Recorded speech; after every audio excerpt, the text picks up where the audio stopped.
So, on today's story, I'm going to share with you how I actually met my white husband. Yeah, I know you'll be asking yourself, oh, why is she telling us a story alone? My husband couldn't join me today because he's at work and I have to shoot this now because of my kids. If I don't shoot it now, I have to shoot it in the midnight, which I will be looking tired and off mood. So I had to shoot it today. And my husband is very shy guy. He cannot sit in front of the camera, so he'll be acting weird. That's why he couldn't join me. But I'll be putting some clips of him and me. Yeah.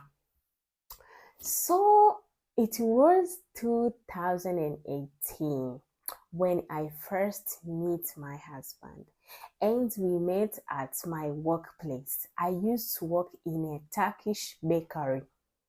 Yeah, I worked in a Turkish bakery for 2 years back in Dar es Salaam, Tanzania. Yeah. So one day when I was in the morning shift, because at work we used to have two shifts, morning and night shift. Yeah. So one day when I was in the morning shift in the noon, my husband came with his driver and the other workers, which are Africans. He came for coffee. He came just to pick a quick coffee in the place where I work. Yeah. So he came inside and started looking at the bakery. The bakery was very big. We used to sell breads, cakes, and all the bites, including coffee, takeaway coffee, yeah, takeaway juice, yeah. And I was the cashier that day. So he came inside and saw me. In 2018, I was young and fresh. I'm still young and fresh, but I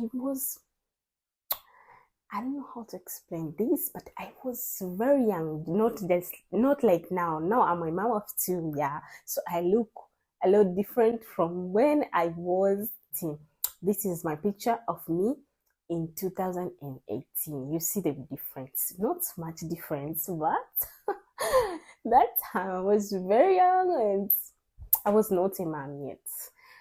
So he saw me, my Mr. Right saw me, and he was like, I loved this girl. Interesting. Instead of just picking a coffee and but my husband started asking for the prices, like, how much is this cake? Oh, can I get a piece of cake? Something like that. And then he kept asking, oh, how much is this bite? How much is this? In that shift, it was three girls, but one of us was already married and two of us, we was single, me and another girl.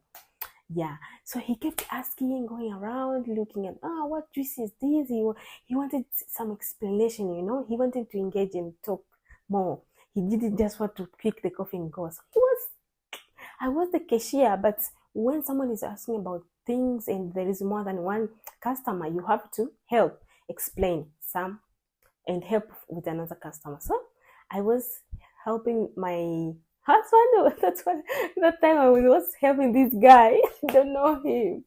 So I was helping this guy, and the other person was with that African guy. He was asking my husband in English, like, oh, what do you want? What will you pick? And this. So he told him, like, wait, I want to check and decide what I will buy.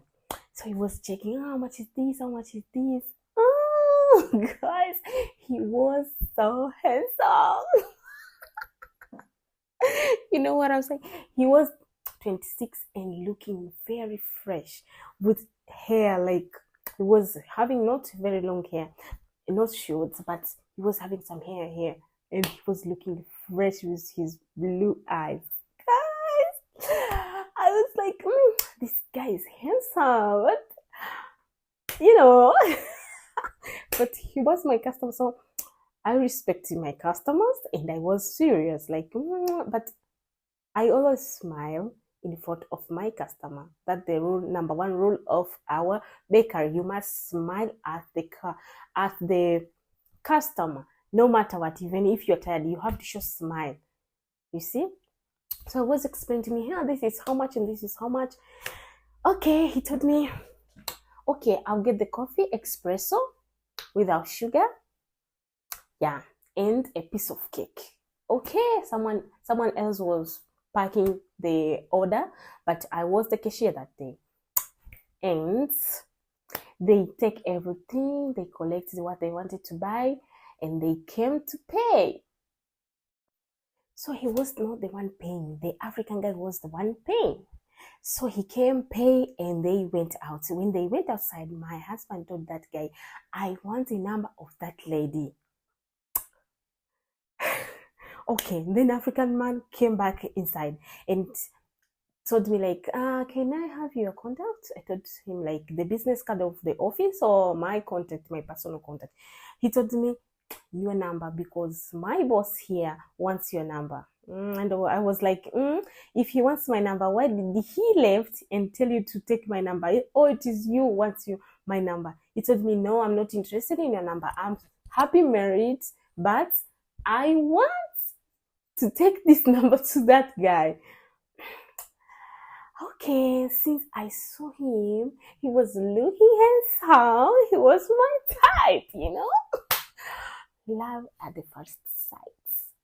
So I had to give. We are not allowed to give numbers to customers, but I had to tell him like, okay, you have to buy something, and I will write it and give you something when it is under the bread or something that is big. If I can write it and give you with the number. Okay, he bought the bread. I read the number and put it in the packet. And then I put the bread for him and gave him the number. So that the first day I met my husband, he took the number, and in the evening he texted me like, hello, it is me, and so and so and so. And I was like, wow. So it was really him, with a foreigner number and his profile picture. Guys, I was so excited to chat with him. I was waiting like, is this him or this African guy? Because up to now, I cannot. Maybe the guy was just lying to get my number so that the white man wants your number and it is not him. But after he texted me, I understand, yeah, it is him. And I was so excited chatting with him. We chatted first day, the second day. He told me like, I'm gonna travel after 2 days. So can I meet you for dinner or lunch? Maybe, I don't know, your free time. Guys, I couldn't meet him. I was having a busy schedule at work, so I couldn't have time to even have dinner or lunch with him. I told him after 2 days we're traveling, and in these 2 days my schedule is very busy, so I cannot meet you. That was. So my guy couldn't meet me, and he said, okay, we'll keep in touch until when I come back to Tanzania. He was traveling back in Europe. So we kept chatting without meeting for the second time. We chatted like 4 months. After 4 months, he told me, I'm coming back to Tanzania. I have some project to do. So I think this time we're gonna meet for sure. I told him yes. We chatted, guys. We even start to love each other from long distance relationship. We chatted every day. He's telling me what he's doing. I'm telling him what I'm doing every day, and so and so. We get to bond each other and love each other from long distance. So I believe in long distance relationship. Yeah, because of my stories, my husband now. Yeah. So he came back 2018. He came back again in Tanzania, and this time, the day he came, I couldn't even pick him up at the airport. Yeah.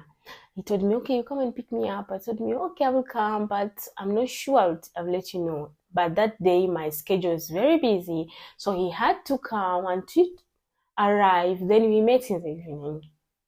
Again. Oh, that day was so amazing. Then we get to have dinner together and speak, hug each other, kiss each other. You know what I'm saying? He was looking so handsome, and I was thinking like, this guy, he can be a playboy, because look at him, the way he look, very fine man. You know what I'm saying? He's looking so fine. He can be a playboy. He just want to play with me because he has arrived in Tanzania, and then he will left me and go to another girl. But from the first day, he told me, I love you, I want to marry you. But no, I didn't believe him. I was like, the young men want to marry me. This one is a lie. He's just playing around. He want to catch my head. That's why he's telling me that's good story. But he was not lying. He was very serious with me. Then he stayed in Dar es Salaam for 1 week. I was very busy. I was visiting him every 3 days. Then he went back to another capital city, Dodoma, where he was having his project. So again, we separated. I was working in Dar es Salaam. He was working in Dodoma. But after being together for 1 week in Dar es Salaam, our bonding was very strong. Very strong that he couldn't live without me. So that's my story, guys, how I met my husband. This is part 1. Part 2 gonna come, guys. So he was working the Dodoma, I was working Dar es Salaam, but it was not a big deal because we already having connection and bonding.